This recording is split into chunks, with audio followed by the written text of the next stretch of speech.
Salut les Astrams! Comme vous pouvez le voir, je me suis mis dans le thème du moment. Hein. Ça va pas tarder à être les fêtes de fin d'année, ça va pas tarder à être Noël. Donc on va continuer ce qu'on avait attaqué avec la dernière vidéo. On avait fait un récap de beaucoup de formules de maths, de physique qui pourraient nous aider à déterminer certains critères. Et c'était ce que je vous avais annoncé justement, c'était la vidéo introduction justement à comment choisir son instrument. Allez, on se retrouve après le générique, spécial Noël bien sûr, et puis on voit un petit peu tout ça.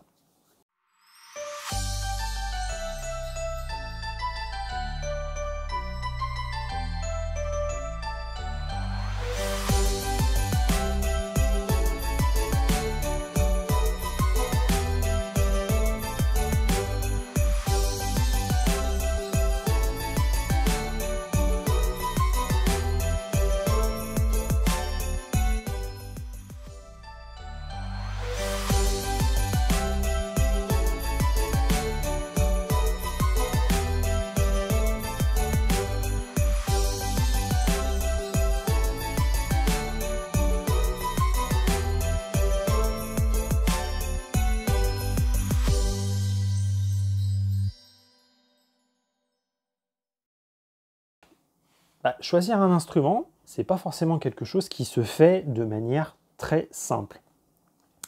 C'est un cheminement qui est assez complexe, assez long, enfin, ça peut être long, et c'est vrai que des fois, on peut se retrouver un peu pris par le temps, notamment avec cette période-là de Noël, où les enfants vont demander au Père Noël un instrument d'optique, parce que ça y est, ils commencent à vouloir un petit peu découvrir le monde qui nous entoure. Et le pauvre Père Noël, c'est que le pauvre, c'est qu'il n'est pas astronome amateur. Hein. Donc est-ce qu'il y connaît quelque chose? Donc moi je pense que ça peut être une bonne idée de faire un petit point là-dessus, de façon à ce que les parents puissent aussi aider le Père Noël de ce côté-là, pour voir un petit peu tout ce qu'il est capable de faire. Donc sans plus tarder, on attaque. Si jamais vous avez donc effectivement votre petit bout qui vous demande un instrument pour faire de l'astronomie. Qu'est-ce qu'on fait? C'est pas forcément une question qui est évidente à répondre, mais au moins elle a le mérite d'être posée. C'est une question qui est complexe à répondre, comme je viens de dire, et en fait elle va dépendre de pas mal de critères. Donc beaucoup de critères sont liés déjà à ce qu'on a vu la semaine dernière, la semaine dernière lors de la dernière vidéo, toutes les formules qu'il faut prendre en considération et tout, de façon à vraiment déterminer un instrument qui pourrait être de qualité en fonction bien sûr de ce qu'on veut faire.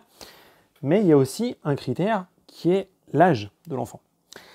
On voit passer, surtout en cette période, beaucoup de parents qui se posent des questions donc, sur les différents groupes Facebook dont je fais partie. Effectivement, la question revient très périodiquement et très fréquemment, surtout maintenant. Mon fils ou ma fille de tel âge veut à tout prix quelque chose, veut un instrument, veut un télescope, une lunette pour Noël. Qu'est-ce que je fais? Alors oui, beaucoup de réponses tombent. Ok, d'accord. Je ne vais pas dire que je les place un petit peu à côté de la plaque, les réponses, mais il y a des fois, elles ne répondent pas vraiment à la question. Donc, avec cette vidéo, on fait vraiment un point complet. Déjà, on va dire un truc. En dessous, je pense, de 7 ans, c'est pas la peine d'acheter 7-8 ans, allez, jusqu'à une petite dizaine d'années, acheter un instrument d'optique pour un enfant qui ne sera utilisé que par lui, c'est pas un bon plan. Pourquoi? Tout simplement parce qu'un instrument d'optique, mine de rien, c'est pas un truc très facile à comprendre. En fait, vous risquez un truc, c'est tout simplement de lui acheter un instrument et au final de complètement le dégoûter du truc. C'est dommage. C'est dommage, c'est pas l'idée. Hein. Donc, si l'enfant a moins d'une dizaine d'années, je sais de sources sûres que c'est pas forcément un bon plan. Et moi, donc, ce que je recommande, ça serait plutôt, par exemple, pourquoi pas, hein, ça peut être l'occasion de faire une sortie en famille, une séance au planétarium. Je vous donne deux exemples qui sont donc des planétariums de ma région, donc vers chez moi. Je sais, je suis allé regarder, sur leur site internet le planétarium de Saint-Étienne, dans la Loire. Bon, ils sont verts, mais c'est pas grave, hein, c'est pas de leur faute. Bon, voilà, non, ça c'était autre chose. Propose donc des séances directement dans le cadre des expositions du planétarium, propose des séances à partir de 5 ans. Le planétarium, lui, de Vaux-en-Velin, qui est un autre donc près de chez moi, lui propose des séances à partir de 8 ans. Voilà, ça peut être des idées. Après, à vous de voir, les planétariums, il y en a dans pas mal de villes en France, à vous d'aller voir un petit peu, d'aller chercher les informations sur les différents sites internet des planétariums. Alors, je suis désolé, hein, je me suis fait un gros bloc pour pas oublier d'éléments. Donc, si vous me voyez fréquemment faire des petites pauses et regarder ce qui se passe, c'est logique. Ensuite, si vous n'avez pas envie d'offrir une séance au planétarium, hein, ça peut arriver, on pourrait tenter de se dire que une autre solution justement pour aborder l'astronomie, surtout chez les enfants, ça serait donc de trouver des bouquins qui traitent de l'astronomie, donc du système solaire, des galaxies, des choses comme ça, des étoiles, adaptés à l'âge de l'enfant. Ça existe, je ne suis pas spécialiste là-dedans, hein. Moi les références que j'avais, c'est des trucs, c'est beaucoup trop vieux, je ne suis même pas sûr que ce soit encore édité, donc je ne préfère pas vous donner de recommandations. Le seul conseil que je peux vous donner, c'est soit d'aller voir votre libraire le plus proche de chez vous et directement vous lui poser la question. C'est son métier, il va trouver des choses. Ou alors, sinon, vous pouvez aller dans un magasin d'astronomie. Il y en a, je ne vais pas dire il y en a beaucoup en France, il y en a. En fin de vidéo, je vous mettrai une carte de France, vous verrez une partie. Enfin, j'espère avoir quand même regroupé pas mal de magasins français. Si j'en ai oublié, pardonnez-moi, hein. Si vous regardez les vidéos, je m'excuse, j'ai pas pensé à vous tous. Donc voilà, il y a quand même pas mal il y en a quand même quelques-uns qui pourront vous renseigner et ils sont vraiment de très très bons conseils. Ça peut être aussi une bonne idée. Ensuite, je pense qu'à partir de 8 ans, un enfant est capable, s'il est accompagné d'un adulte, de commencer à observer le ciel. Alors, à l'œil nu, pourquoi pas? Moi, je sais que mon grand-père avait commencé à me montrer les constellations à l'œil nu. Je devais avoir, oui, 6-8 ans. Hein. Moi, c'est limite si j'ai pas été biberonné à ça, mais c'est vrai que, voilà, je pense qu'à partir de 8 ans, c'est un bon âge. Avec des jumelles, pourquoi pas? Ça peut être une bonne idée. Là, moi, ce que je conseille, ce sont donc des jumelles. On verra plus tard. Dans la vidéo, je vous expliquerai un petit peu quels sont les types de jumelles que je trouve intéressantes. Et après, pas que les jumelles, il faut aussi un élément pour s'orienter, pour se repérer. Donc, soit une carte du ciel, style les cartes de chez Stellvision, ou alors la version 2.0 de nos cartes tournantes, une application Android, donc du type Stellarium, carte du ciel, etc. etc. C'est des choses qui sont quand même assez simples à trouver, assez intéressantes et relativement peu chères. On verra ça après. Ensuite, on atteint donc le vif du sujet. Je pense qu'à partir d'une dizaine d'années, un enfant est capable de maîtriser et d'avoir un instrument sous réserve, bien sûr, qu'il soit toujours fait sous la surveillance d'un adulte quand même, mais qu'il soit responsable. C'est-à-dire que si votre enfant, votre fils ou votre fille est un gros bourrin ou une grosse bourrine, non, on va peut-être éviter. Hein. Voilà. Quand même qu'il soit un peu délicat, j'ai envie de dire. C'est quand même des instruments qui sont fragiles, qui coûtent pas, enfin voilà, qui ont quand même une certaine valeur pécuniaire, on va dire. Donc il faut quand même se méfier un petit peu. Alors, il peut pratiquer seul si c'est quelque chose de facile. C'est mieux quand même de l'accompagner. Moi, je sais que c'est comme ça que ça s'est passé. Mon tout premier instrument, effectivement, il était très très simple. J'ai pu me débrouiller tout seul. Par contre, quand j'ai évolué vers mon télescope, j'étais quand même accompagné par mon père, qui était quand même qui avait quand même une réflexion. C'était lui en fait qui se chargeait d'essayer de vraiment tout comprendre. On verra ça un petit peu plus tard dans la vidéo. Si vraiment on part sur les instruments les plus simples, hein, pourquoi pas partir sur deux types d'instruments, donc qui sont les Dobson de table. C'est pas compliqué, c'est des machins, c'est tout petit. Comme son nom l'indique, c'est de table, c'est-à-dire que vous le posez sur une table, basta, c'est tout bon. Hop, vous l'orientez comme vous voulez et vous visez. Et après, bien sûr, vous profitez du spectacle. Bien sûr, ce genre de système n'a pas de pointage automatique, mais ce sont des choses qui maintenant peuvent se faire en complément. C'est-à-dire que généralement, ce sont des systèmes que vous pouvez venir rajouter et donc qui se servent soit d'un petit boîtier. Je crois que c'est le même Star qui fait ça, qui marche très très bien pour les Dobson. Ou alors c'est Celestron qui a développé le système, mais j'ai perdu le nom. Et en fait, ils se servent d'une application de téléphone et en fait, vous venez mettre ça directement sur l'instrument en question et donc il vous oriente, il vous indique exactement tire par là, pousse par là, monte, baisse, va de gauche, va à droite, etc., etc. Ou alors, donc, deuxième solution, après le Dobson de table, la petite lunette astronomique d'initiation. Pour ma part, moi j'ai commencé, mon tout premier instrument, c'était une lunette, c'était une Celestron. Malheureusement, je n'ai pas retrouvé la référence, elle ne se fait plus, en même temps c'était il y a 25 ans, voire même plus. Oh punaise, il y a pas loin de 30 ans, un peu moins de 30 ans. Me semble-t-il que c'est une lunette de 70 mm et de 700 mm de focale. Ça devait être quelque chose comme ça. Rien que déjà avec ça, j'avais déjà pu regarder la Lune, et je vous garantis de me croire que la Lune, la première fois que vous la voyez comme ça, le premier mot qui vous vient à l'esprit, c'est « waouh ». Et en fait, c'est à ce moment-là que moi, je me suis aperçu d'un truc, c'est qu'en fait, on est tout petit dans l'univers. Et après, j'ai pu quand même aussi découvrir des objets du ciel profond, alors très lumineux. J'ai pu voir les Pléiades, j'ai pu voir la grande nébuleuse d'Orion.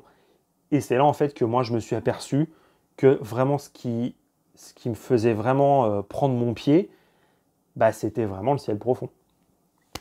Donc c'est vrai qu'effectivement, ça nécessite quand même d'avoir un petit peu de réflexion. Troisième et dernier point de présentation avant de passer un petit peu plus dans le détail, c'est si votre enfant est un petit peu plus âgé, 14, 15, voilà, dans ces eaux-là, ou alors si c'est pour changer d'instrument, une évolution donc du setup. Là, on peut partir sur des choses, donc des instruments qui sont plus poussés, plus complexes, plus gros, plus lourds, plus où il va y avoir plus de manipulation, plus d'évolution possible aussi. Ça, c'est intéressant. Là, souvenez-vous de la dernière vidéo, donc la vidéo avec les formules. On avait donc pu identifier trois grandes catégories en fonction du rapport focal sur diamètre. Soit on avait des instruments dont le rapport FD était inférieur à 7, donc eux, ils sont beaucoup plus orientés ciel profond. Ceux dont le rapport F sur D est globalement compris entre 7 et 9, c'est pas des limites fixes, hein. Rappelez-vous, c'est des limites qui peuvent, enfin voilà, c'est des limites un peu ouvertes. Là, c'est plutôt des instruments polyvalents.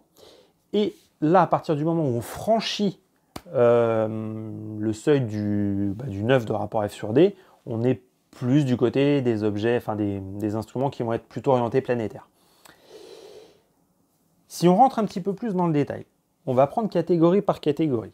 Si vous prenez les instruments qui ont un rapport F sur D inférieur à 7, donc je rappelle, c'est-à-dire que la focale est relativement courte et le diamètre relativement grand. Voilà, ça peut être ça. Là, on va avoir plusieurs familles d'instruments qui vont tirer leur épingle du jeu par rapport à tout ça. Notamment, le premier, c'est le Newton. Le télescope de Newton, historiquement, c'est le premier télescope qu'on a construit. Il est quand même équipé de diamètres qui peuvent être assez gros. On peut monter jusqu'à du très très haut et des focales relativement courtes. Pas tout le temps, mais on peut avoir des focales assez courtes. Sachant que les Dobson, les vrais Dobson sur monture Dobson, pas de table, eux sont des télescopes de Newton. C'est juste leur principe de fonctionnement qui est un petit peu différent. C'est la monture sur laquelle ils sont posés qui diffère. Ou alors, on peut avoir toujours donc dans cette catégorie des lunettes.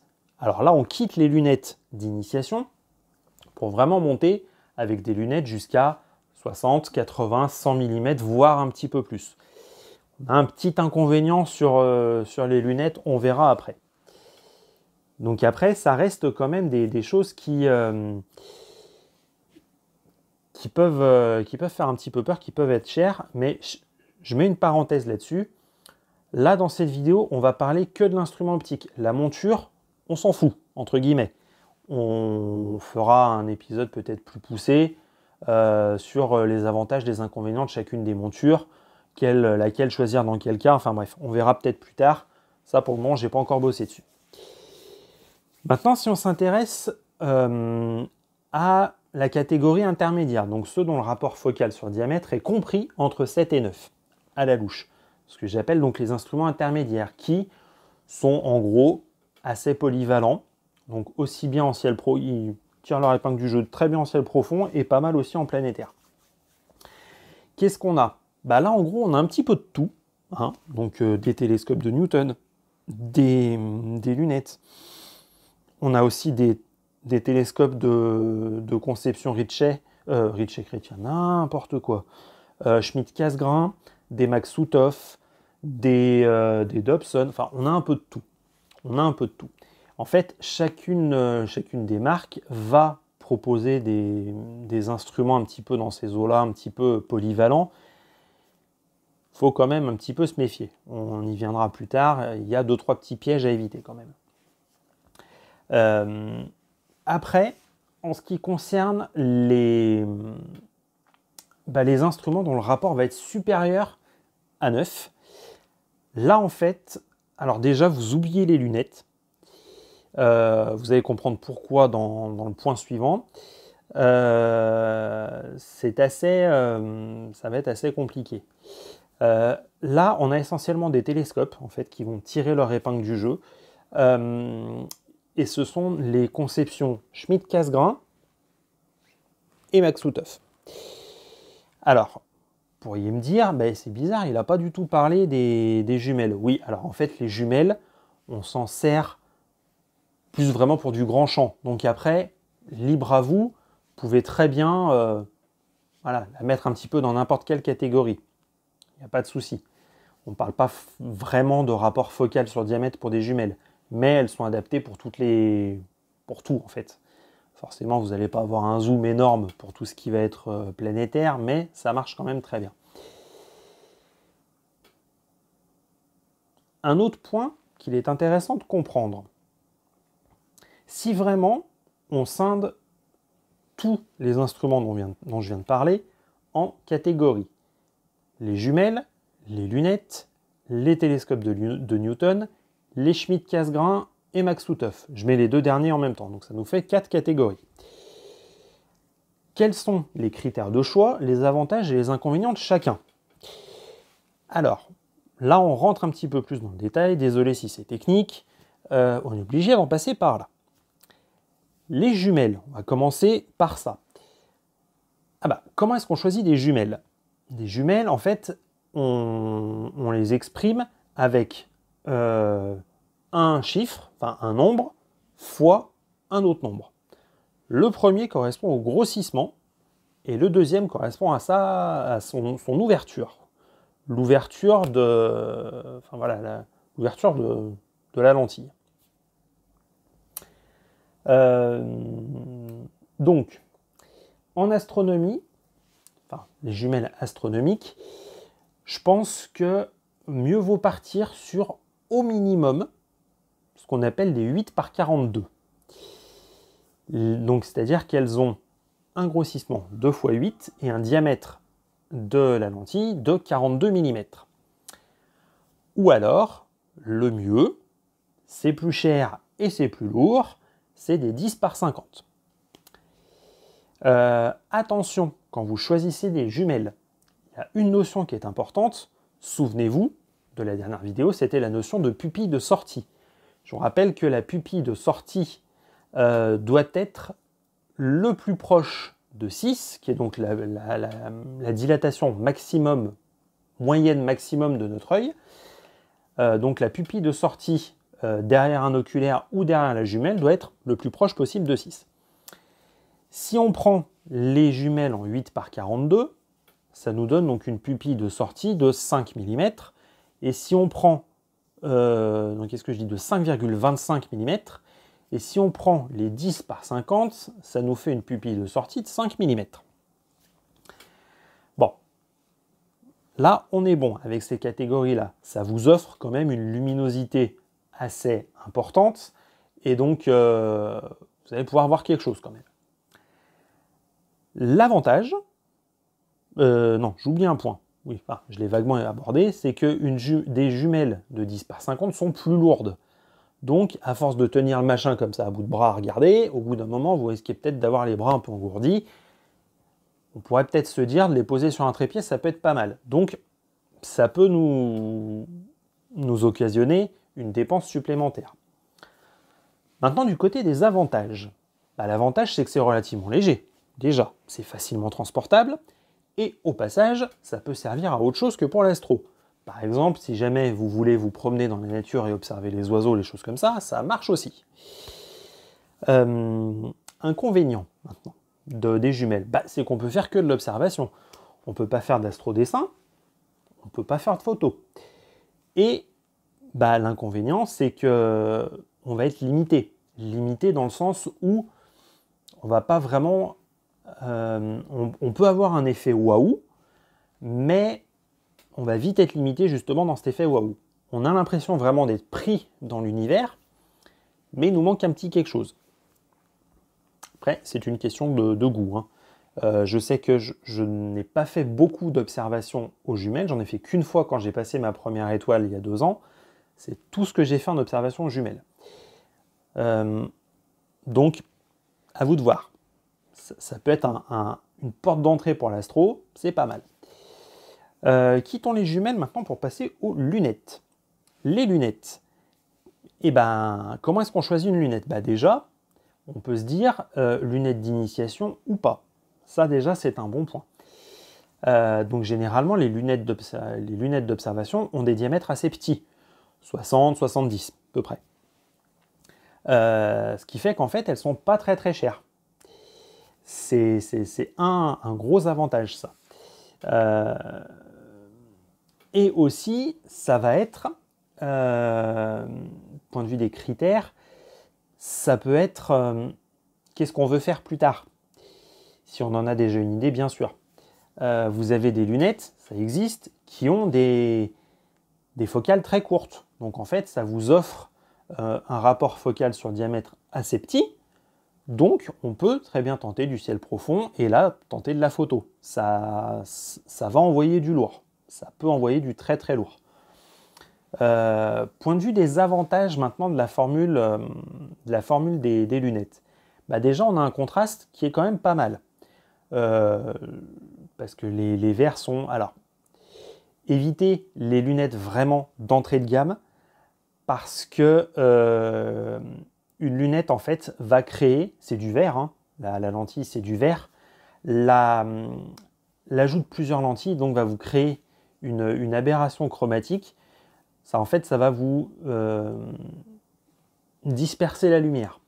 Donc, après, il y a des méthodes pour corriger cela, mais ça nécessite des ajouts de lentilles supplémentaires, et qui dit lentilles supplémentaires, dit prix supplémentaire, etc., etc. Voilà.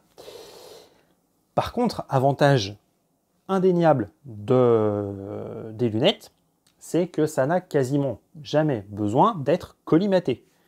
J'avais fait une vidéo sur la collimation. La collimation est quelque chose qui est normalement propre au télescope.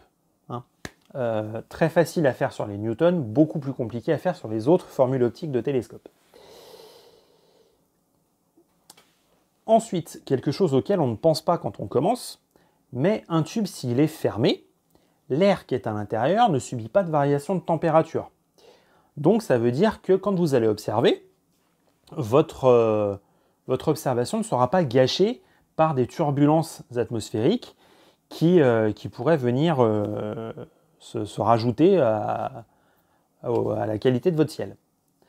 Par contre, maintenant, point de vue des inconvénients, à diamètre équivalent, une lentille sera toujours beaucoup plus chère à produire qu'un miroir. Pourquoi ? C'était justement ce que je vous expliquais. Généralement, ce n'est pas une seule lentille, c'est un groupe de lentilles. Sous réserve qu'en plus, vous y mettiez des traitements particuliers de façon à corriger certains défauts liés justement au fait que ce soit du verre et que la lumière se disperse dans le verre, ça peut vite faire gonfler les prix. Ça reste quand même un bon choix quand on débute. Autre inconvénient qu'on pourrait, on n'y pense pas toujours, c'est en fait que si votre lunette est très longue, point de vue maniabilité, ça va pas être terrible. Et forcément, votre focale va être très longue, et donc mis sur une monture, ça risque de taper, vous risquez d'être dérangé. C'est pas forcément super. Si ensuite on passe au télescope de Newton, donc les formules Newton, c'est-à-dire la lumière rentre, vient taper le miroir primaire, revient sur le secondaire et ressort à 90 degrés. Là, qu'est-ce qu'on a comme... comment est-ce qu'on sélectionne tout ça ? Déjà, toujours par rapport au diamètre, parce que mine de rien, c'était ce que je vous expliquais, un miroir, ça coûte moins cher à produire, donc avec ces formules optiques de Newton, on peut avoir des diamètres mastoc. Il existe des télescopes que vous pouvez trouver dans le commerce en formule Newton, généralement qui sont posés sur des montures Dobson. Je sais, ça fait beaucoup de termes techniques, ne vous en mêlez pas les pinceaux. Vous avez des télescopes d'amateurs Newton sur monture Dobson qui peuvent monter jusqu'à facilement 400, 450, voire même, je crois que j'ai vu du 500 mm. 50 cm de miroir. Ah, ça fait à peu près ça. Ça doit faire ça, quoi, à peu près. Un miroir de 50 cm. C'est énorme. C'est énorme. En gros, voilà, ça reste un très bon choix si on veut plutôt faire du ciel profond, voire du polyvalent. Ça aussi, c'est un critère de choix. Point de vue des gros avantages, je me répète, pour la je ne sais pas combienième de fois de la vidéo, ça coûte beaucoup moins cher à produire que d'autres systèmes optiques. L'avantage, c'est aussi, un autre avantage, c'est qu'effectivement, je viens de le dire, on peut avoir des diamètres de dingue. On peut avoir des diamètres de folie. On n'a pas du tout de dispersion de la lumière, donc de dispersion de la lumière comme avec les lunettes. Oui, normal, c'est un miroir. Logique. Un autre avantage, c'est que c'est relativement léger. Le tube en soi, c'est quoi ? C'est tout simplement un cylindre de métal avec un miroir au bout et quelques éléments mécaniques. Point barre. C'est pas le truc qui pèse le plus lourd. Vous allez comprendre pourquoi après.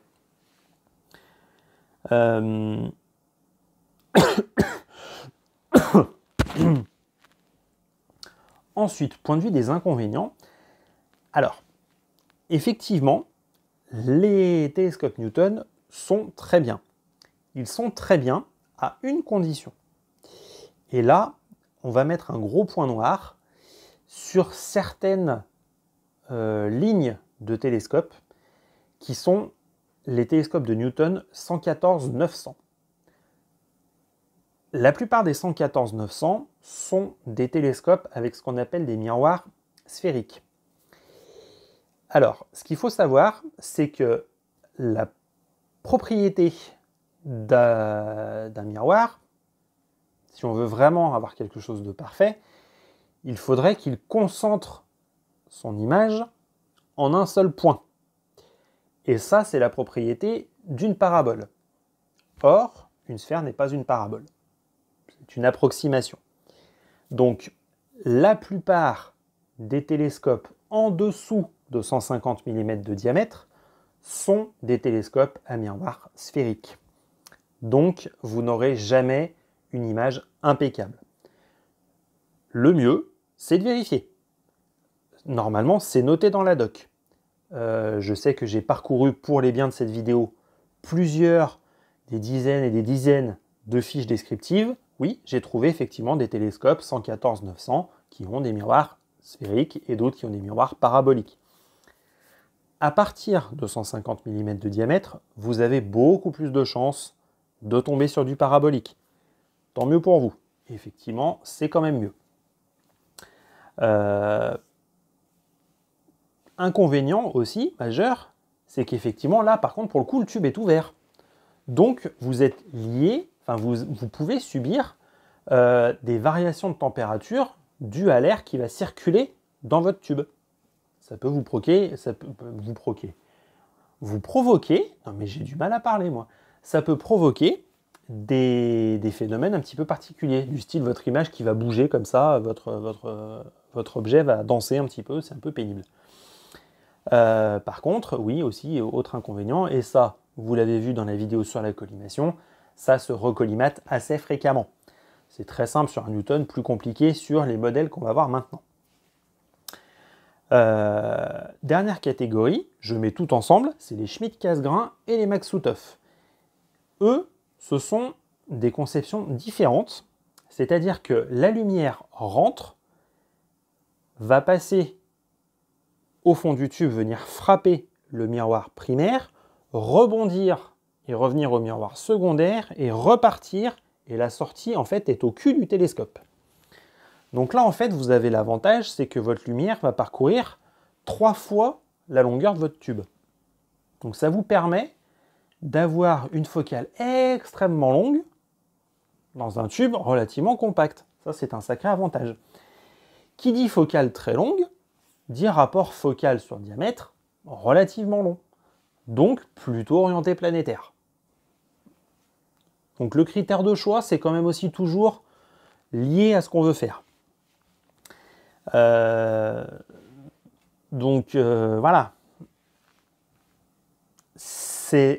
Généralement, ce sont des instruments qui sont faciles à utiliser. C'est-à-dire que voilà, la plupart, voilà, vous les posez, et en fait, ce sont des montures à fourche.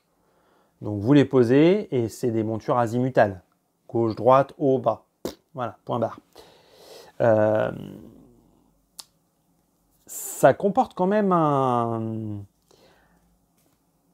gros, enfin moi ce que j'estime être un gros défaut, c'est que du fait que ça c'est vrai que j'en ai pas parlé, ce sont des tubes qui sont fermés. À l'avant en fait vous avez ce qu'on appelle une lame de Schmitt. Donc en fait c'est tout simplement, le tube est fermé par une lame en verre. Voilà. Donc votre tube est fermé. Donc ça veut dire que c'est très très long à se mettre en température. Très très long, pourquoi ? Parce que généralement vous avez des diamètres assez imposants. Vous avez du 100 mm, du 150, enfin voilà, ça reste quand même quelque chose d'assez conséquent. Donc il va falloir prévoir le temps nécessaire à ce que ça refroidisse pour avoir des images de bonne qualité. Moi je trouve que c'est quand même un gros défaut. Mais bon, ça c'est mon ressenti. Chacun est libre de faire ce qu'il veut. Voilà. Donc, maintenant, on va parler point de vue des prix. Effectivement. Alors, j'ai fait une rapide étude. Je me suis basé essentiellement sur AstroShop. Pourquoi AstroShop ? Tout simplement parce que c'est vraiment comment dire sans que ce soit vexant ? C'est le supermarché de l'astronomie européen, on va dire. On va dire ça comme ça. J'espère que si jamais quelqu'un de chez AstroShop regarde la vidéo, c'est pas pour vous vexer, c'est que voilà, vous avez vraiment l'offre la plus large, supermarché n'étant pas péjoratif dans mon explication.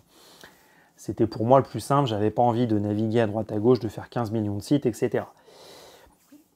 Si on parle chiffres, et donc qu'on reste dans nos différentes catégories. Les jumelles, alors si on part sur des jumelles en 10 par 50, on va osciller alors entre un peu moins de 100 € à un peu moins de 300. Voilà. Si on part sur des jumelles un petit peu plus petites, donc des 8 par 42 comme je disais, là on est plus proche des 80, 85 euros et on peut monter à 240, 250, voire plus. En ce qui concerne les lunettes, alors les lunettes d'initiation déjà dans un premier temps. Là, les lunettes d'initiation, on peut être sur des choses, on va commencer à une centaine d'euros à peu près. Là, c'est vraiment quelque chose de tout simple. C'est la lunette posée sur une monture azimutale. Donc, je répète, gauche, droite, haut, bas. Voilà, c'est tout. Après, bien sûr, si vous rajoutez des éléments, si vous rajoutez les petits boîtiers pour essayer de savoir où pointer, enfin quelles sont les indications pour pointer comme il faut tel ou tel machin, là forcément c'est plus haut.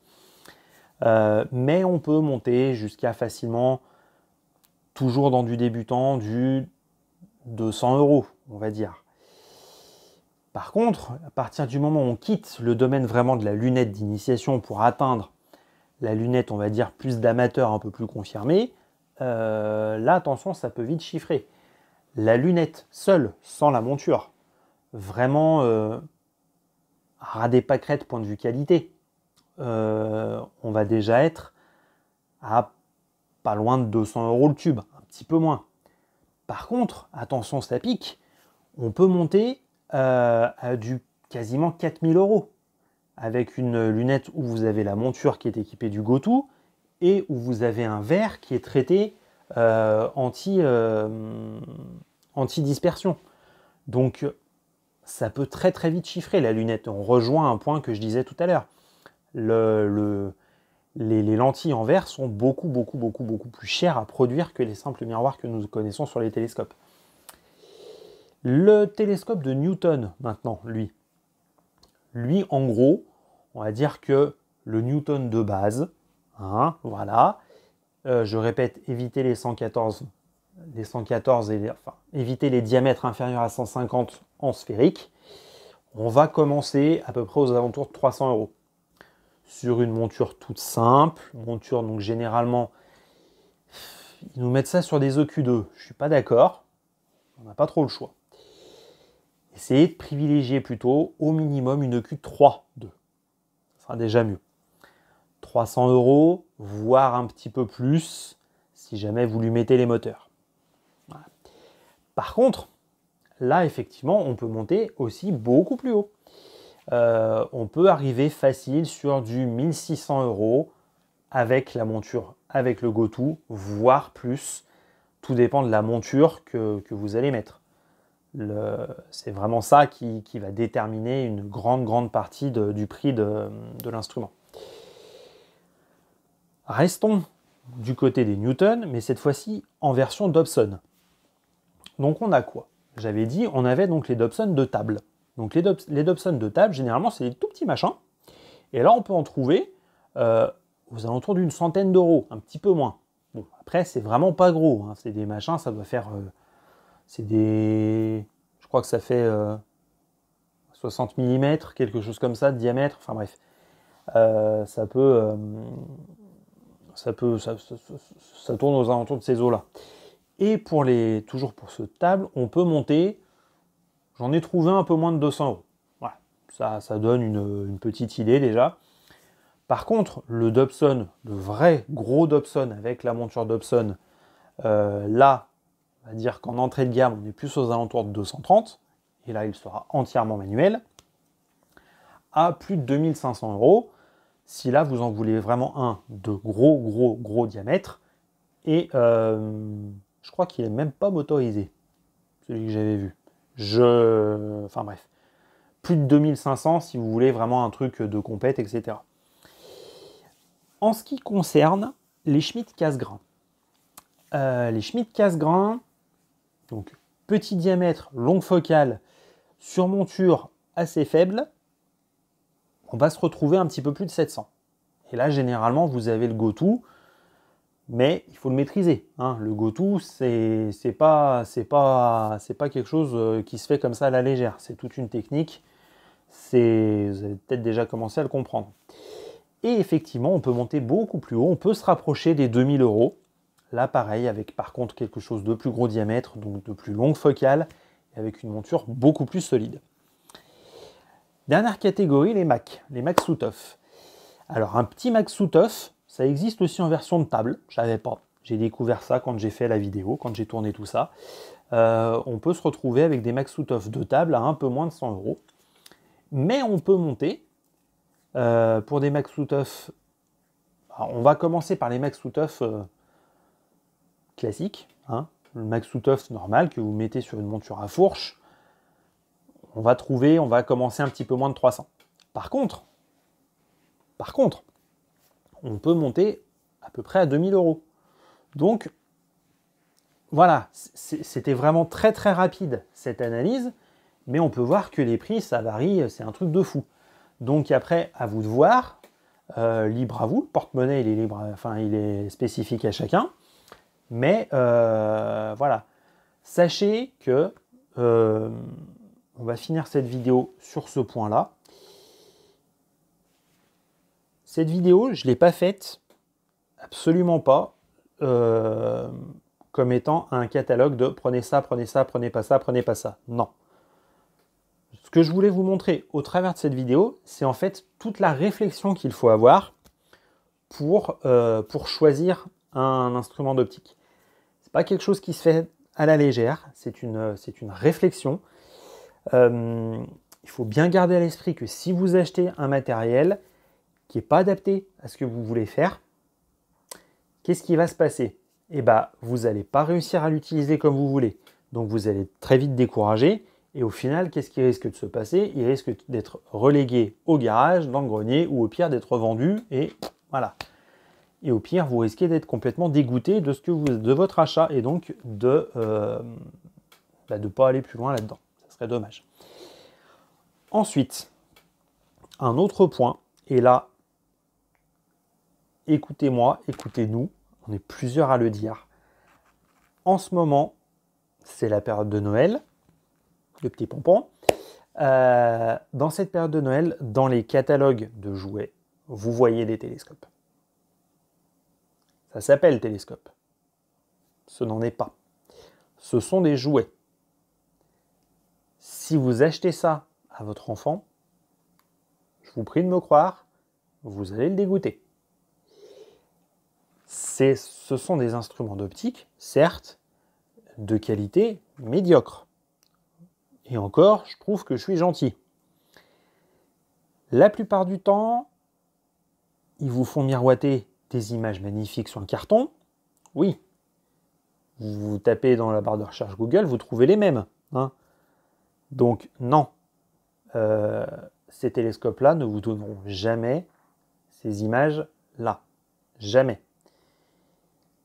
Et en fait, ils vous parlent que ça grossit tant de fois. Oui, comme on l'a vu dans la vidéo d'avant, c'est pas ça l'élément principal.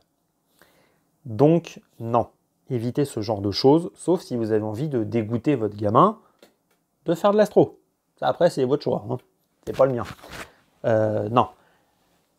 Quoi qu'il en soit, si jamais vous avez des questions, si jamais vous avez des interrogations, il existe des magasins qui sont spécialisés.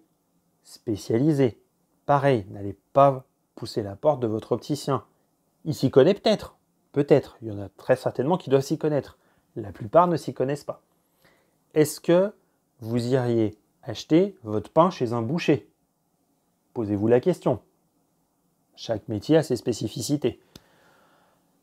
Moi, je ne peux que vous encourager à pousser la porte d'un magasin d'astronomie. Ils ne sont pas très nombreux. Il y en a quand même quelques-uns. Je vous mets la carte de quelques... Enfin, j'ai essayé de regrouper vraiment les plus grands magasins français, enfin en France. Si j'en ai oublié, je l'ai déjà dit en début de vidéo, désolé, dites-le moi, j'ajusterai. Quoi qu'il en soit, pour les astrams qui regardent cette vidéo, qui sont de la région lyonnaise, on va élargir, qui sont de la région Rhône-Alpes-Auvergne. Rhône-Alpes-Auvergne, j'ai dit n'importe quoi. Je vous donne deux adresses. Vous pouvez y aller de sources sûres. Vous pouvez y aller les yeux fermés. Le magasin Equinox à Lyon. Très très bon conseil. C'est vraiment un magasin que je recommande. Hein. Vous pouvez y aller, il y a absolument zéro souci. Ils font vraiment beaucoup de marques. Ils font partie du groupe Médas. D'ailleurs, c'est la deuxième adresse que je vous recommande. C'est le magasin Médas à Vichy. Donc spécialiste Célestron. Les marques donc, du groupe Célestron. Je vous listerai tout ça en petite capture là. Mais voilà, c'est vraiment des magasins qui sont extrêmement sérieux. J'ai déjà eu affaire à eux pour différentes choses. Le magasin Equinox m'a conseillé en ce qui concerne le choix de mes oculaires, m'a conseillé en ce qui concerne le choix de la monture. Le magasin Médas à Vichy a changé mon porte-oculaire sur mon 150-750 et vraiment ils ont fait du boulot de top qualité et vraiment je les en remercie. Donc voilà. Les autres boutiques en France, pareil, elles sont top. Le seul problème, c'est que j'y suis pas allé. Donc je peux pas vous dire, allez-y, ils sont top. Je sais de leur notoriété qu'ils sont sûrs. Il n'y a pas de souci. J'ai déjà eu affaire à Optic Hunter Linden. Optic Hunter Linden, c'est là que j'ai acheté ma monture. Donc pareil, eux, je sais qu'ils sont top. Je les ai déjà eu au téléphone, par mail. Ok. Les autres, je les connais moins. Mais de tous les commentaires que j'ai vus et de toute la notoriété qu'ils s'en dégagent, ils sont sûrs. Equinox et Médas, je les ai côtoyés, je les connais. Donc je ne peux que vous encourager, si vous êtes du secteur, à y aller. Voilà. Et bien écoutez, moi les Astrales, il ne me reste plus qu'à vous souhaiter bonne fête de fin d'année. N'abusez pas ni du foie gras, ni du champagne, ni de la bûche de Noël. Sinon, je vous reverrai en pharmacie pour acheter du citrate de bétaïne. Hein. Écoutez, on verra bien. Hein. Et bien écoutez, finissez bien l'année. Bon visionnage. Bon ciel si jamais ça se dégage chez vous. En tout cas, je peux vous dire qu'ici, chez moi, dans la région lyonnaise, c'est mort. Donc voilà. Et ben, à l'année prochaine. Finissez bien l'année. Nous, on se retrouve. Je fais une petite pause, donc on se retrouve dans un mois. Ciao!